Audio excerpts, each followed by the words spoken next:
পক্ষ থেকে আমাদের নির্বাচিত সরকার এসেছে। আমরা একটা ইনক্লুসিভ সমাজ ব্যবস্থা বা বাংলাদেশ গড়ার প্রত্যয়ে আমরা কাজ করব। তারেক রহমান আমাদের নেতা, উনার নেতৃত্বে গত 1 মাসে যেভাবে সরকার সফল হয়েছে, আমরা আশা করব আমাদের বিএনপি সরকার আগামী 5 বছর এই দেশকে একটা সমৃদ্ধশীল বাংলাদেশ হিসেবে প্রতিষ্ঠিত করবে। পৃথিবীর সমস্ত মুসলমান ভাই বোনদের জন্য ঈদের শুভেচ্ছা, ঈদ মোবারক। ঈদের এই খুশির দিনে আমরা চাই পুরো পৃথিবী শান্তি সার্বভৌমত্ব রক্ষা হোক। হিংসা বিদ্বেষ ভুলে সকলকে একাকার হয়ে ঈদ উদযাপন করার জন্য সবাইকে ধন্যবাদ জানাচ্ছি। ইতালি যুব দলের পক্ষ থেকে আন্তরিক শুভেচ্ছা অভিনন্দন জানাচ্ছি এবং প্রবাস থেকে আমরা আগামী দিনে বাংলাদেশের সমস্ত সার্বিক সহযোগিতা ইনশাল্লাহ আমরা করব এবং আমাদের মাননীয় প্রধানমন্ত্রী উনি যাতে বাংলাদেশকে আগামী দিনে সুন্দরভাবে নেতৃত্ব দিতে পারে। সামনে যেন আমাদের দেশ নায়ক তারেক রহমান, আমাদের বাংলাদেশের প্রধানমন্ত্রী, দেশ গড়ার যে স্বপ্ন নিয়ে সে প্রধানমন্ত্রী হয়েছে, আল্লাহ যেন তাকে সেই তৌফিক দান করে।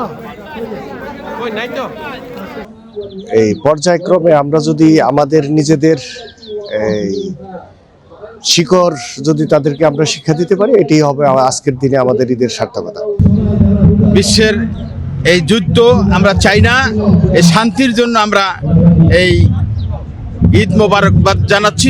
মুসলিম বিশ্বের সবাইকে ঈদের শুভেচ্ছা, ঈদ মোবারক। দেশ এবং প্রবাসে সকল মুসলিম ভাই বোনদেরকে জানাচ্ছি পবিত্র ঈদ উল ফিতরের শুভেচ্ছা। প্রবাসী বাংলাদেশিদেরকে জানাই পবিত্র ঈদ উল ফিতরের শুভেচ্ছা, ঈদ মোবারক।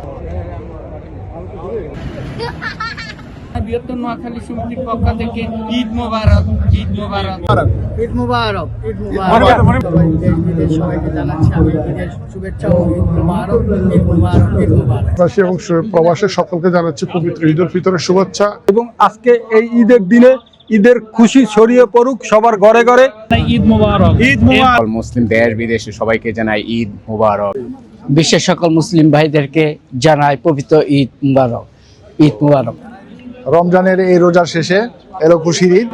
যে আমরা যেখানেই থাকি না কেন সবাইকে জানাই ঈদের শুভেচ্ছা, ঈদ মোবারক। ঈদে সকল প্রবাসীদের স্বপ্ন বাড়ি যায় না, তবে এই প্রবাসীরাই আজ চেয়েছেন সুখী সমৃদ্ধ এবং উন্নয়নের একটি বাংলাদেশ। তারা চান যুদ্ধমুক্ত একটি পৃথিবী। ইতালি জাতীয় ঈদগাহ মাঠ থেকে লাবণ্য চৌধুরী, ৭১।